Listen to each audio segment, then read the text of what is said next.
marks into wet clay with the seriousness of a lawyer billing by the hour. The tablet recorded the bride's dowry, the groom's obligations, and the consequences if either side misbehaved. It was a prenup, a marriage license, and a warning label all baked into one tidy brick. And oh, the consequences were specific. The Code of Hammurabi didn't deal in vague feelings. It dealt in outcomes. It spelled out exactly what happened if a wife was neglected, if a husband took a second wife, if a woman couldn't have children, if someone was unfaithful, and what compensation was owed when things went sideways. Some of these laws protected women more than you'd expect, granting them property rights and financial security if a marriage dissolved. Others were brutally harsh in ways we'd find horrifying today.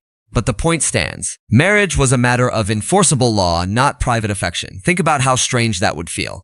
Today, you sign a marriage license almost as an afterthought, a bit of admin tucked between the ceremony and the open bar. In Mesopotamia, the contract was the ceremony. The romance, such as it was, came a distant second to getting the terms exactly right, because a poorly worded agreement could ruin two families for a generation. It's like buying a house where the mortgage paperwork is also the wedding. And honestly, given modern divorce statistics, they may have been onto something. There was even a concept of a trial arrangement in some cases, and remarriage after death or divorce was handled with the same methodical bookkeeping. Everything had a rule. Everything had a price. Everything had a clause. If you ever feel like modern weddings have become too transactional, take comfort. 4,000 years ago, your ancestors were literally writing your bride price into stone tablets and having witnesses stamp it with their personal seals. So marriage began its long career as a legal institution here in the sun-baked cities between the rivers, one clay contract at a time. But the Mesopotamians weren't the only ancient people with strong opinions about who owed whom what.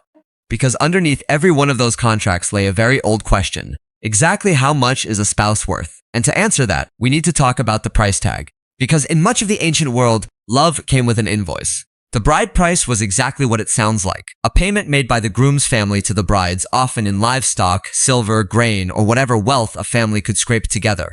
It wasn't seen as buying a person, at least not officially. It was compensation, a gesture, a guarantee of seriousness. Think of it as the world's oldest engagement gift, except instead of a diamond, it was 11 sheep and a promise not to embarrass anyone. Here's the logic, and it actually makes a grim kind of sense. When a daughter married, her family lost a worker. Someone who fetched water, ground grain, tended animals, and generally kept the household from collapsing. The bride price compensated for that loss. It also proved the groom's family was serious and could support the new couple. Because if you couldn't spare a few goats, how exactly were you planning to feed a wife? It was a financial background check paid in livestock. The specific currency varied wildly depending on where and when you lived. In some places, it was cattle, the ancient equivalent of a solid investment portfolio on 4 legs. In others, it was silver, grain, cloth, or tools. Among wealthier families, the sums could be staggering, a public display of prestige as much as a payment. Among poorer families, the bride price might be modest, negotiated down over many tense conversations, occasionally paid in installments like a very awkward layaway plan. And the negotiations, let's be honest, were the real event. Two families would sit across from each other, everyone pretending to be reasonable while quietly calculating exactly how much they could squeeze from the other side. The bride's father would emphasize her many virtues, hardworking, healthy, from good stock. The groom's family would nod politely while trying to lower the number without causing a blood feud. It was part wedding planning, part hostage negotiation, and the couple themselves often had roughly the same input as the furniture. Now, before you get too smug about how far we've come, consider that the instinct never really died. The modern engagement ring, the lavish proposal, the expectation that one side demonstrates serious financial commitment before a wedding. These are the bride price's distant, glittering descendants. We just rebranded it, added rose petals, and pretended it was purely romantic. Somewhere an ancient father counting out goats is nodding knowingly. The bride price also served as a kind of insurance. In some societies, if the husband later mistreated or abandoned his wife, the payment could be forfeited or complications could arise, giving her family a stake in how she was treated. It wasn't exactly a guarantee of a happy marriage, but it meant the groom had skin in the game, or rather sheep in the game. Walking away from a marriage meant walking away from a small fortune, and few people were willing to do that lightly. Of course, it wasn't all noble economics. A high bride price could price young men out of marriage entirely, leaving them saving for years while their intended aged and their prospects dimmed. Ambitious families used it to climb socially. Desperate ones used it to survive. And the whole system rested on the uncomfortable premise that a person's worth could be calculated in livestock and measured against the going rate. But here's the twist that surprises people. The money didn't always flow toward the bride's family. In vast stretches of the world, the payment ran in the exact opposite direction, and that changed everything. Enter the dowry, where the bride's family paid the grooms, sending their daughter off with land, coins, linens, or cattle attached. It was part gift, part safety net, part negotiation, and occasionally part bribe to make sure someone actually wanted her. A large dowry could turn an ordinary young woman into the most eligible person in the village overnight. A small one could leave a perfectly lovely daughter sitting at home, waiting for standards to drop. At first glance, this seems backwards. Why would the bride's family pay to give their daughter away? But the logic, once you sit with it, is almost as coldly practical as everything else in this story. In societies where a wife was seen primarily as a dependent rather than a laborer, the groom's household was taking on a mouth to feed. The dowry offset that cost. It was the bride's contribution to the new household, her stake in the marriage, and a way of ensuring she didn't arrive empty-handed and powerless. The dowry could be enormous. Among the wealthy, it might include land, servants, furniture, jewelry, entire chests of linens, and sums of money that could make or break the groom's fortunes. A daughter with a spectacular dowry could marry above her station, her family essentially buying their way into a better bloodline. It was social climbing with a price list, and everyone involved understood the game perfectly, even as they smiled and talked about love. Here's a detail that surprises people. In many places, the dowry legally remained the woman's, at least in theory. It was meant to support her, to be returned to her if the marriage ended, or to provide for her if she was widowed. It functioned as a financial cushion in a world with no safety net, no pensions, and no sympathy for a woman left with nothing. The dowry was her insurance policy, sewn into the marriage from the start. Whether her husband respected that boundary was, of course, another matter entirely. But the dowry also had a darker side, and it's one that echoes uncomfortably into the present. In societies where a good marriage required a substantial dowry, having daughters could become a genuine financial burden. Families with several girls faced ruin, trying to marry them all off respectably. This created real pressure, real cruelty, and sometimes in places, real tragedy as daughters were treated as expensive problems rather than people. The romantic gloss we put on weddings tends to obscure just how brutally economic the whole institution could be. And the negotiations once again were a spectacle. Two families haggling over exactly how much a daughter would bring, how it would be paid, what happened if the marriage failed, and who kept what. Matchmakers and go-betweens shuttled offers back and forth. Reputations were made and destroyed over dowry disputes. A promised dowry that failed to materialize could shatter an alliance and start a feud that outlasted the couple themselves. If any of this is starting to sound less like romance and more like a corporate merger, congratulations, you've understood the ancient world perfectly. For most of human history, marriage was a transfer of wealth dressed up in ceremony, and whether the money moved toward the bride or away from her, it moved. Love was optional, assets were mandatory. But not every ancient society ran on such rigid arithmetic, because down along a certain famous river, marriage was handled with a casualness that would have scandalized the accountants of Mesopotamia entirely. Let's drift down the Nile, where marriage was refreshingly casual by ancient standards. In ancient Egypt, there was often no grand ceremony and no religious ritual required. A couple essentially decided to live together, and that was that. You were married because you said you were. Egyptian women, remarkable for the time, could own property, initiate divorce, and keep their own belongings. It was less till death do us part and more let's see how this goes, with paperwork available if either party wanted it. For the ancient world, this was practically progressive. Imagine the relief. No scribe pressing your worth into clay, no temple ceremony, no priest clearing his throat over your union. In Egypt, marriage was fundamentally a private arrangement between two people and their families. When a couple moved in together with the intention of building a life, they were married. The act of setting up a shared household was the wedding. It's the ancient equivalent of a couple quietly deciding they're serious, except with fewer arguments about whose furniture to keep. That's not to say Egyptians were careless. Practical people that they were, they often drew up contracts anyway, not to make the marriage official, but to protect property and clarify what would happen if things fell apart. These documents spelled out what each partner brought into the union, what the wife was entitled to, and how assets would be divided in a divorce. It was less sacred vow and more sensible financial planning, which, given how many modern marriages end in disputes over the good blender, feels almost wise. And here's the genuinely remarkable part. Egyptian women held a status that would have astonished the Greeks and Romans who came later. A married woman could own land in her own name. She could buy and sell property, run a business, inherit wealth, and take a husband to court. If she wanted out of the marriage, she could initiate divorce, and she'd typically leave with her own property intact. In a world where women elsewhere were often treated as legal non-entities, Egyptian wives operated as something close to full participants in their own lives. Divorce itself was similarly uncomplicated. If a couple no longer wished to be married, they simply weren't anymore. There was no religious barrier, no elaborate annulment process, no lifelong sentence disguised as devotion. Property was divided according to whatever agreement existed. the wife took what was hers, and both parties were generally free to marry again. It was startlingly modern, the kind of no-fault approach the rest of the world wouldn't stumble toward for thousands of years. None of this means Egyptian marriage was a romantic paradise. Marriages were still frequently arranged, still shaped by family interests, and still expected to produce children who would carry on the family name and care for their parents in old age. Love poetry survives from ancient Egypt that's genuinely tender, suggesting real affection existed, but affection was still a fortunate addition rather than the foundation. The difference was in the structure, flexible, private, and comparatively fair rather than rigid and enforced. Sit with the contrast for a moment. In Mesopotamia, marriage was a legal fortress of clay tablets and clauses. In Egypt, it was a handshake and a shared roof with a receipt available on request. Same ancient world, wildly different approaches, both convinced they'd figured it out. Now, prepare yourself for whiplash, because when we sail across the sea to ancient Greece, the mood turns considerably colder. There, a wife's independence wasn't a feature. It was very nearly forbidden. Let's cross the sea to ancient Greece, where marriage was serious, structured, and almost entirely joyless by design. For a Greek man, marriage was a civic obligation. You married to produce legitimate heirs and keep the household running, not to enjoy someone's company. Brides were often teenagers, handed from father to husband like a well-managed asset. Wives were expected to stay home, manage the household, and remain largely invisible.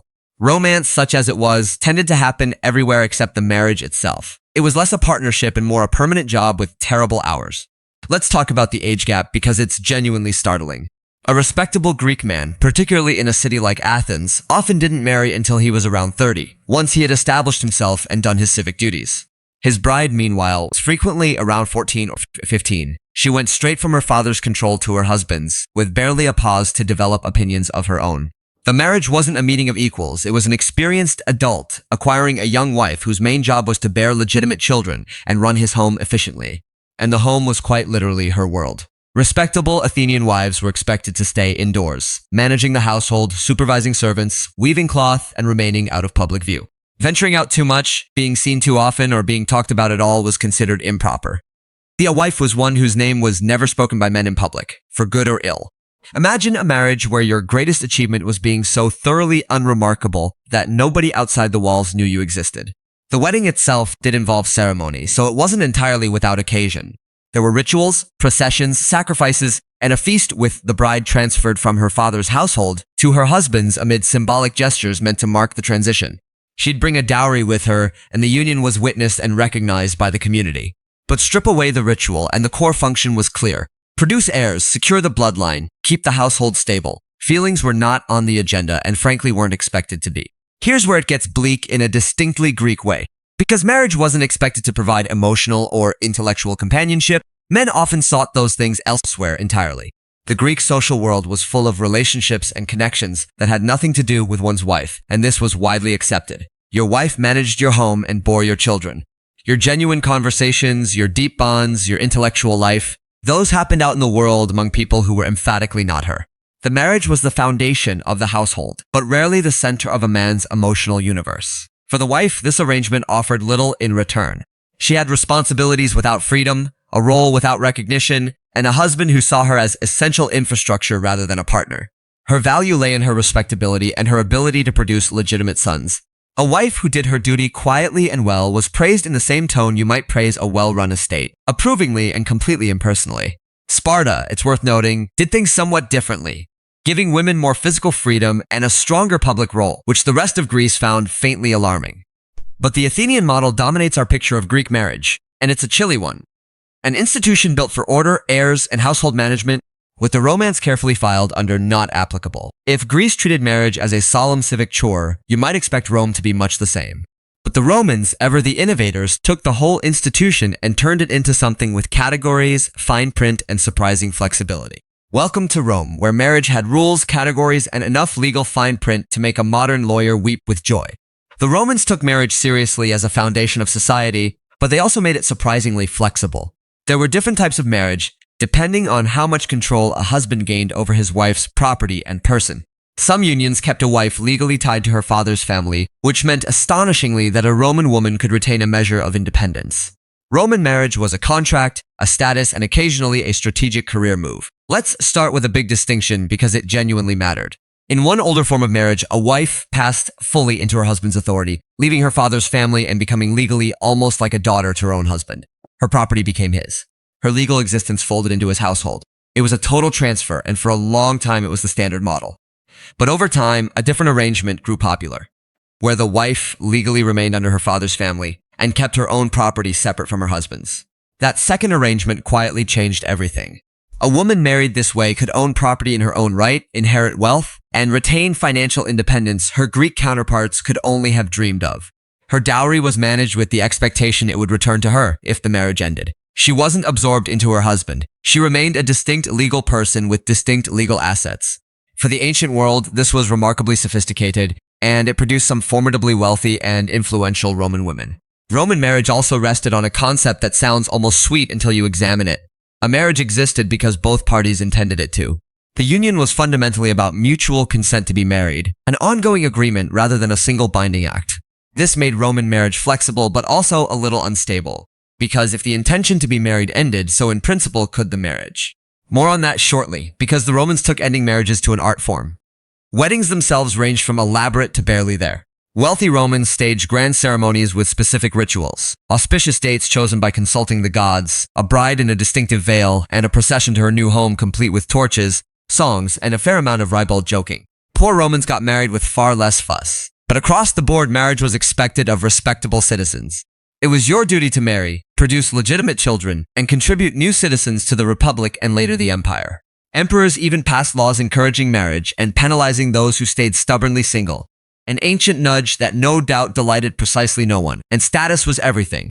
Who you could legally marry depended heavily on your citizenships and social class. A proper legal marriage between two citizens produced legitimate children with full rights and inheritance.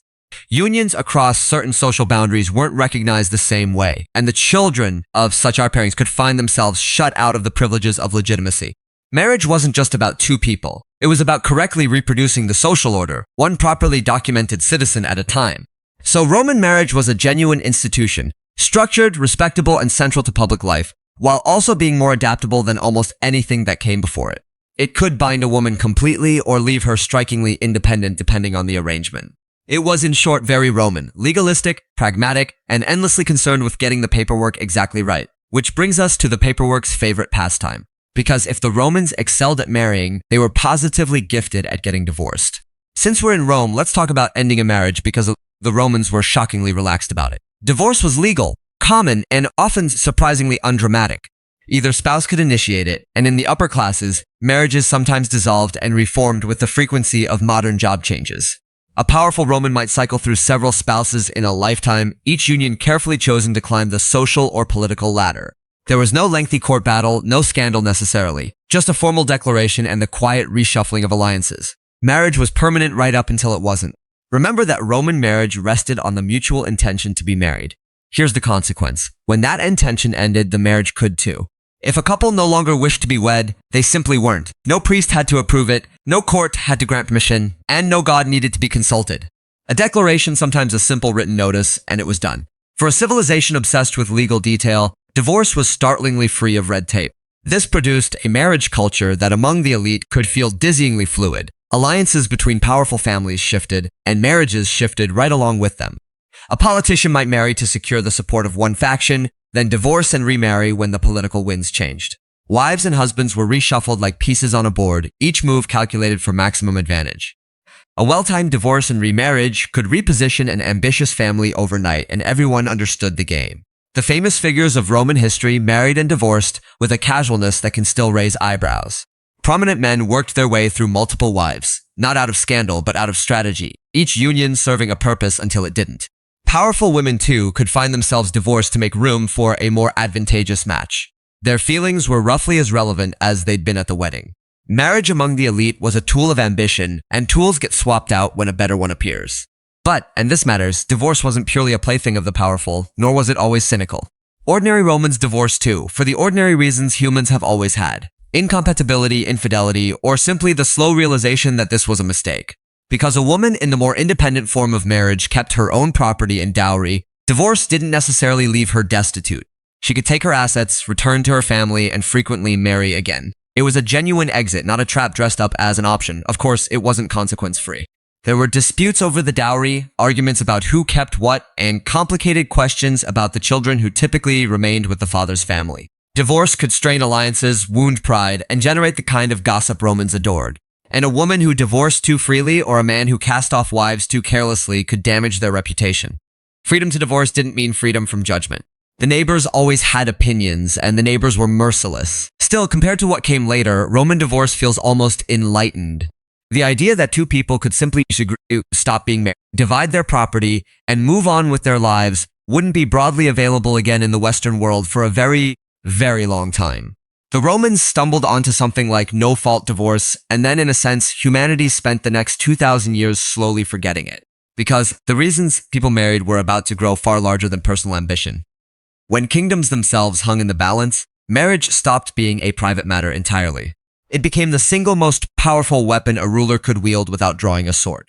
Let's zoom out to the powerful, where marriage stopped being personal and became pure strategy. For kings, queens, and noble families across history, a wedding wasn't about two hearts joining. It was about two kingdoms, two fortunes, or two armies deciding not to destroy each other for a while.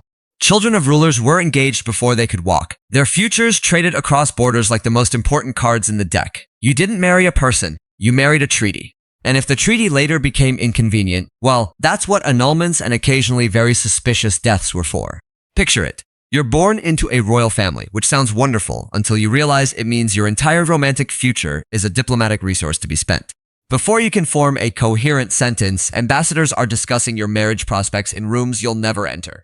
Your value is measured in the alliances you can secure, the territory you can bind, and the claims you can strengthen. You are essentially a very well-dressed peace treaty with a pulse, and everyone treats you accordingly. The logic was ruthless but effective. Two rival kingdoms could go to war and bleed each other white, or they could marry a prince to a princess and knit their interests together without a single battle. A strategic marriage could end a conflict, seal an alliance, secure a border, or plant a family's claim on a foreign throne. For generations, kingdoms were quite literally built and expanded through the bedroom, one carefully arranged union at a time. Some dynasties grew mighty not through conquest, but through spectacularly good marriage planning. And the stakes made these matches almost unbearably tense. A queen's most important task was often to produce a male heir, and failure to do so could unravel everything. A marriage that produced no son could be declared cursed, annulled, or quietly abandoned in favor of a fresh arrangement with better prospects. Wives who couldn't deliver the required heir sometimes found themselves cast aside, imprisoned, or worse. Their entire worth having hinged on a biological outcome nobody could actually control. It was a monstrous amount of pressure placed on a matter of pure chance. The children of these unions were raised knowing the truth from the start. They would marry whomever the family's interests required. Love was not merely irrelevant, it was potentially dangerous. A distraction that might tempt someone into an unadvantageous match. A prince who fell for the wrong person, or a princess who resisted her assigned husband could jeopardize alliances that had taken years to arrange. Personal desire was a luxury the powerful specifically could not afford, which is one of history's great ironies. The people with the most power over others had the least power over their own hearts. When these marriages soured, the exits could be spectacular. Since the church made divorce nearly impossible in Christian Europe, powerful rulers became creative. Annulments were sought on flimsy technicalities. Marriages were declared never to have been valid. And in the darkest cases, an inconvenient spouse simply died, sometimes with timing so suspicious that even contemporaries raised their eyebrows. The same institution used to build alliances could be used to dissolve them, provided you had enough power and a flexible conscience. For all the misery this system inflicted on the individuals trapped in it, it genuinely shaped the map of the world. Borders shifted, empires formed, and dynasties rose and fell on the strength of who married whom.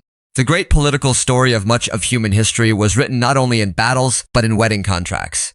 And if royalty engineered marriages for kingdoms, ordinary powerful families played the same game on a smaller scale, sometimes committing their children to the cause before those children were even old enough to understand what was being decided for them. Here's an uncomfortable one, so brace yourself. Across many eras and cultures, children were betrothed astonishingly young, sometimes as infants, promised to a partner they wouldn't meet for years. The actual living together part usually waited until they were older, but the deal was struck early to lock in alliances, land, and inheritance. Imagine finding out your entire future spouse had been chosen while you were still losing baby teeth. There was no meeting, no courtship, no first date. There was a contract, a handshake, and a childhood spent knowing exactly whose life you'd eventually be sharing. Let's be precise because the details matter and the truth is complicated. In many societies, a betrothal, the binding promise to marry, could be arranged in early childhood or even infancy, particularly among the wealthy and powerful who had estates and alliances to protect. The formal marriage, and especially cohabitation, typically came later, often in the mid to late teens. But the arrangement itself was locked in early, which meant a child could grow up with their entire adult future already decided, signed, and witnessed by people who wouldn't be around to see how it turned out. The reasoning was depressingly the same as everything else in this story: property, power, and security. A betrothal arranged in childhood secured a valuable alliance before rivals could snatch it away. It bound two families together for years, giving both a stake in the other's fortunes. It protected inheritances and cemented claims. For a noble family, waiting until children were grown to arrange marriages was a risk. The perfect match might be taken. The political situation might shift, the advantage might evaporate, better to lock it in early and remove all doubt. When there was a celebration, it was a village affair. A wedding meant a rare chance to feast, drink, and dance in lives filled mostly with grinding labor. Neighbors gathered, ale flowed, and for one day the relentless work paused. The couple might receive small gifts to help set up their household: a pot, some cloth, a few animals, practical contributions to a practical union. It wasn't lavish, but in a hard world, a wedding was a genuine bright spot worth savoring. And love, it genuinely happened, just usually in the wrong order. Affection frequently grew after the wedding, forged through shared struggle, shared children, and shared survival. Couples who started as sensible matches often became devoted partners over decades of hardship faced together. The nobility, however, played by entirely different rules. Because when there were castles and titles and vast estates at stake, marriage stopped being about surviving the winter and started being about surviving each other. Let's step into the drafty castle, where marriage among the nobility was serious business with very high stakes. For noble families, a marriage could win territory, forge a powerful alliance, or secure a bloodline for generations. Love was at best a rumor. Brides and grooms were selected for their family connections, their inheritances, and their usefulness to ambitions far larger than themselves. A well-arranged match could elevate an entire dynasty, a poor one could doom it. So the young couple stood at the altar, strangers to each other, while their parents beamed at what was essentially a very successful business merger. The difference in scale from the peasant marriage was staggering. Where a farmer combined two small plots of land, a noble marriage might combine two vast estates, joining territories, castles, and streams of income that supported hundreds of people. Where a peasant secured the family's survival, a lord secured the family's power for generations. The consequences of a good or bad match rippled outward across regions and down through decades. This was marriage as high-stakes statecraft, played by families who thought in bloodlines rather than lifetimes. Because so much rode on it, the selection process was ruthless and began early. Noble children were valuable pieces to be positioned advantageously, and their marriages were negotiated by parents, advisors, and sometimes overlords with interests of their own. A daughter might be promised to strengthen a tie with a rival family. A son might be matched to an heir whose lands the family coveted. The young people involved were consulted rarely and obeyed always. To refuse an advantageous match was to defy your family's ambitions and your own duty, and few had the standing to do so. The dowry and the marriage settlement were negotiated with the intensity of treaty talks, because in effect they were. Enormous sums, extensive lands, and detailed arrangements about inheritance were hammered out in advance, often documented with exacting care. What the bride brought, what the groom's need, what would happen to the property if either died, how future children would inherit. All of it was settled before the wedding, sometimes years before, by people focused entirely on advantage. Romance had no seat at that table. Producing an heir was the towering obligation hanging over every noble marriage. A legitimate son to inherit the title and lands was frequently the entire purpose of the union, and the pressure on a noble wife to deliver one was immense. A marriage that produced only daughters or no children at all could throw a family's future into crisis, sparking inheritance disputes, desperate maneuvering, and sometimes the grim search for a way to set the marriage aside. A wife's standing often rose or fell entirely on whether she bore the required son, a burden placed on her regardless of the fact that she had no control over it. The wedding of a noble couple was a spectacle in a way a peasant wedding never could be. It was a public demonstration of wealth, power, and alliance, staged to impress and to announce the joining of two great houses. There were feasts that lasted for days, displays of finery, and an audience of important guests whose attendance itself carried political meaning. The ceremony wasn't just a marriage. It was a statement broadcast to allies and rivals alike about the new strength the two families now commanded together. For the couple at the heart of all this, personal feeling was almost beside the point. They might grow to respect or even love each other, or they might spend their lives as cordial strangers managing a shared enterprise. Either outcome was acceptable so long as the alliance held and the heir arrived. With so much ritual and consequence packed into a noble wedding, it's worth pausing on the ceremonies themselves, because across all of history, The ways humans have chosen to make a marriage official are wonderfully, bizarrely varied. Let's talk about the ceremony itself, which has been gloriously strange throughout history. Across cultures and centuries, weddings have involved hand-fasting with cords, jumping over brooms, breaking pottery, sharing bread, binding wrists, and exchanging endless symbolic objects. Some rituals were about luck, some about fertility, some about warding off spirits who apparently had strong opinions about your relationship. The specifics varied wildly, but the instinct was universal. Humans needed a way to mark the moment, to make it feel official, to turn a private decision into something the whole community could see and remember. Take hand fasting, a custom in which the couple's hands were literally bound together with cord or ribbon, giving us the enduring phrase, tying the knot. The symbolism is almost too on the nose. Two people physically joined, their union made visible in a loop of fabric. It was simple, tactile, and powerful, the kind of gesture that needed no explanation. You could be entirely illiterate, understand not a word of the ceremony's language, and still grasp exactly what it meant to see two hands bound as one. Then there's the wonderful world of ritual objects. Because humans have never met a wedding they couldn't accessorize with meaning. Couples shared bread and salt, drank from a single cup, exchanged tokens, and passed symbolic items back and forth. In some traditions, breaking something, a glass, a plate, a piece of pottery, was central. The shattering represented everything from the fragility of life to the finality of the commitment to sheer good luck. The sound of breaking crockery has echoed through weddings across cultures for a very long time, which is either deeply symbolic or just satisfying, possibly both. Fertility, unsurprisingly, was a recurring obsession because the entire point of most marriages was children. Rituals across the world included symbols of abundance, gestures meant to encourage a fruitful union, and customs that showered the couple with things representing plenty, grains, seeds, and other tokens of growth. The modern habit of tossing rice or confetti at newlyweds is a faint, cheerful echo of ancient anxieties about whether this couple would produce the next generation. What looks like a bit of fun was once a genuine plea to the forces of nature. Warding off bad luck and evil spirits was another common theme, and it produced some marvelous customs. Loud noise, bright light, veils, and specific colors all had protective roles in various traditions, meant to confuse or repel whatever malevolent forces might take an interest in a vulnerable couple.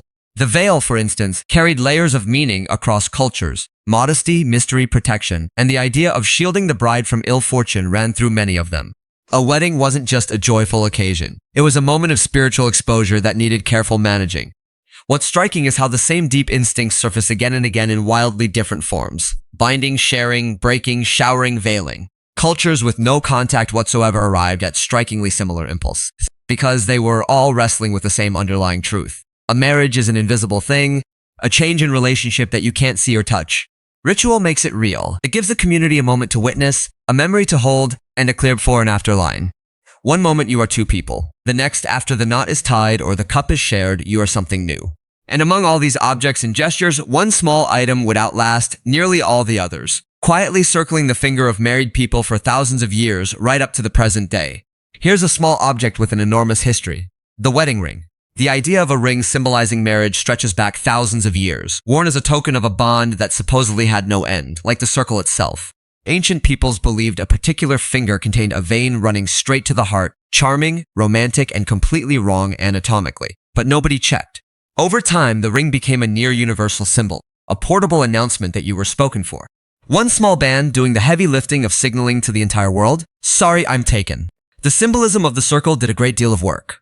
A ring has no beginning and no end, no seam where it starts or stops, which made it an irresistible metaphor for a bond meant to last forever. In a world without written records for most people, a physical object that visibly declared this person is married was genuinely useful.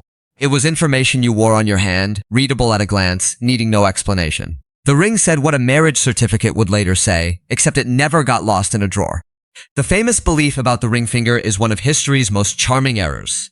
Ancient thinkers held that a particular finger contained a special vein, sometimes called the vein of love, running directly to the heart, making it the natural home for a symbol of devotion. It's beautifully romantic and biologically nonsense. There is no such dedicated vein, and every finger is connected to your heart in exactly the same unremarkable way. But the idea was too poetic to abandon, and it stuck around for millennia, shaping where people wear their rings to this very day. Early rings were far from the diamond-studded objects we picture now. Depending on the era and the wealth of the wearer, they might be simple bands of iron, bronze, or plain metal valued more for what they represented than what they cost. A humble ring carried the same meaning as an elaborate one. The point was the symbol, not the price tag. The obsession with expensive stones and the notion that a ring should represent a significant financial sacrifice came much, much later, driven as much by clever marketing as by ancient tradition. The ring also carried a quiet undercurrent of ownership and obligation, especially for women. To wear one was to publicly declare yourself bound, off the market, committed. This was partly a lovely statement of devotion and partly a practical piece of social signaling in a world where marital status governed enormous parts of your life. The ring told others how to treat you, what your responsibilities were, and where you stood in the community. It was affection and information fused into a single object worn where everyone could see it. Over time, the custom spread and evolved, appearing in different forms across cultures, and eventually becoming one of the most recognizable symbols of marriage on earth. The exchange of rings during the ceremony became a central, emotionally charged moment, the instant when the abstract promise of marriage became a tangible thing you could slip onto another person's finger. Few gestures in the entire history of human ritual have proven so durable or so widely adopted. It's genuinely remarkable when you think about it. Empires have risen and fallen. Entire religions have transformed. The very meaning of marriage has shifted beneath people's feet. And through all of it, a small metal circle has kept doing its quiet job. The wedding ring has outlasted almost every other custom in this story, a tiny, stubborn survivor of humanity's long romance with symbolism. But no ring was ever the main event. That honor belonged to the feast, the roaring, ruinously expensive celebration that turned a private union into the party of the century. Let's set the tables because for most of history, the wedding feast mattered as much as the wedding. In a world of hard work and lean times, a wedding was an excuse for the whole community to eat, drink, dance, and briefly forget how difficult everything was. Families would spend fortunes they didn't have to throw a feast that would be talked about for years. The bigger the celebration, the greater the honor, and the deeper the debt. Some things never change. The couple was often exhausted, overwhelmed, and mostly just hoping everyone would eventually go home. Understand what a feast meant in a world of scarcity. For ordinary people, daily life was a monotonous grind of the same plain food, the same relentless labor, the same careful rationing against the fear of a bad harvest. A wedding shattered that monotony. Suddenly there was meat when meat was rare, ale flowing freely when every drop was normally counted, music, dancing, and the rare delicious permission to simply stop working and enjoy yourself. For guests, a wedding wasn't just a celebration of a couple. It was one of the few genuine parties life offered. Because the feast carried so much social weight, families poured resources into it far beyond what they could comfortably afford.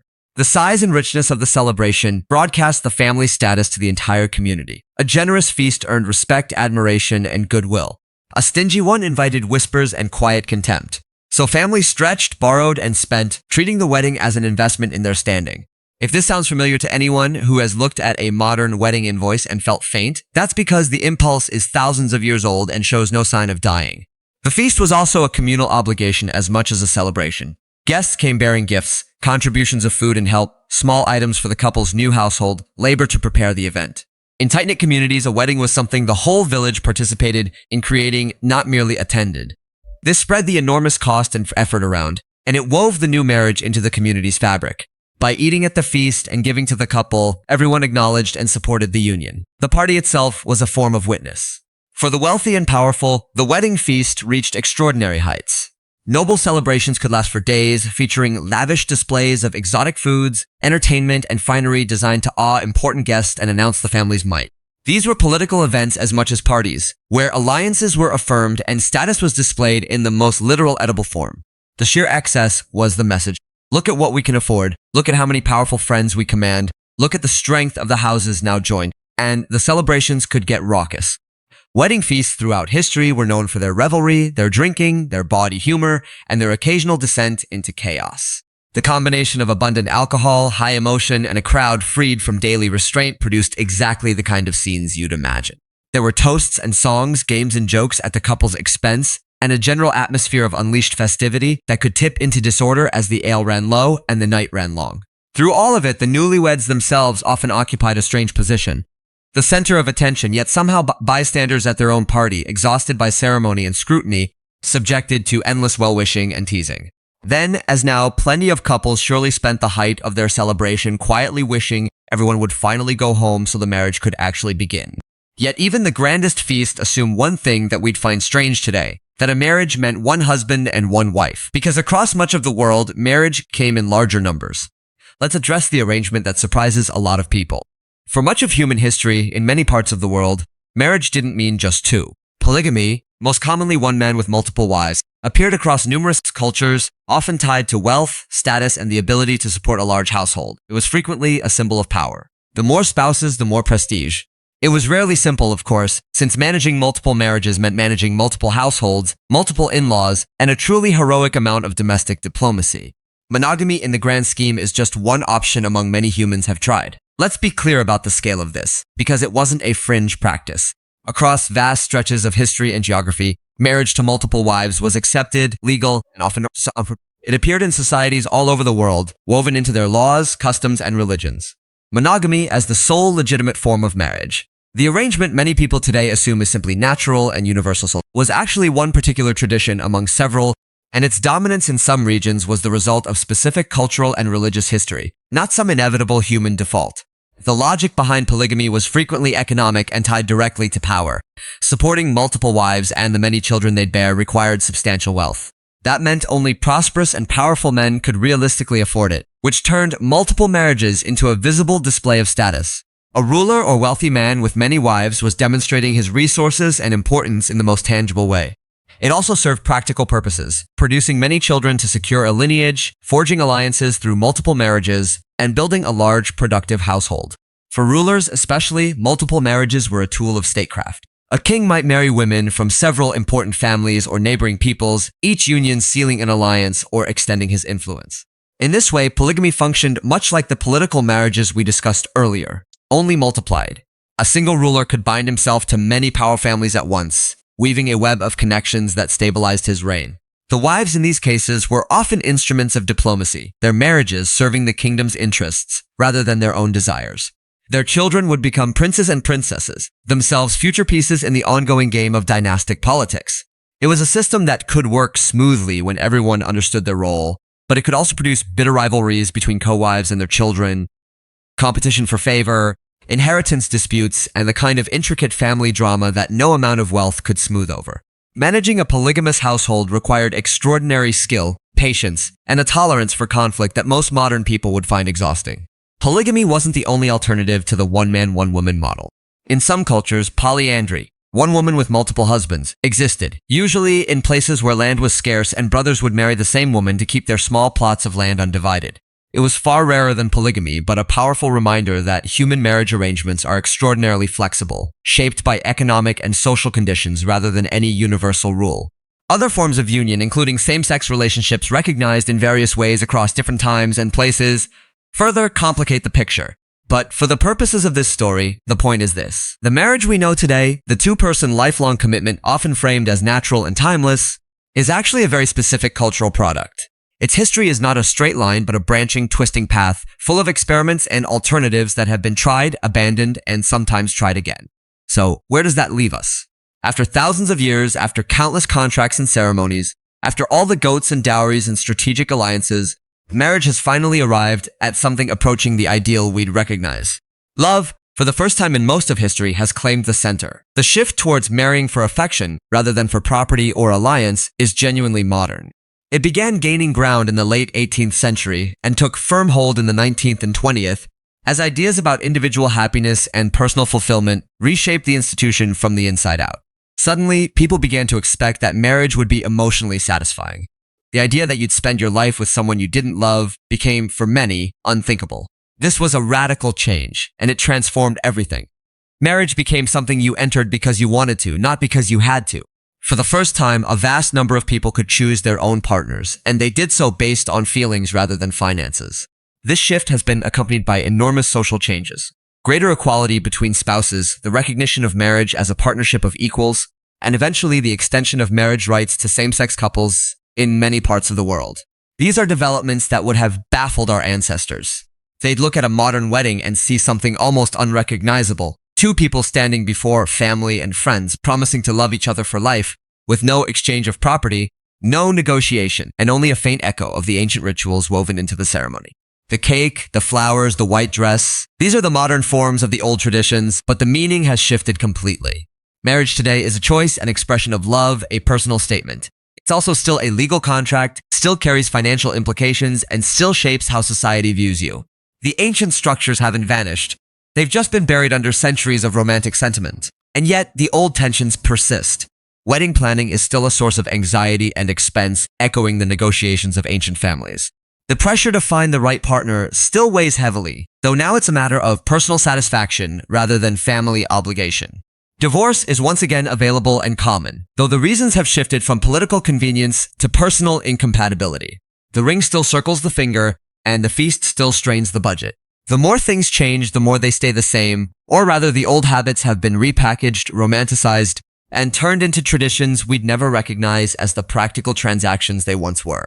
So the next time you're at a wedding, watching two people promise forever, think about the vast, strange history behind that moment.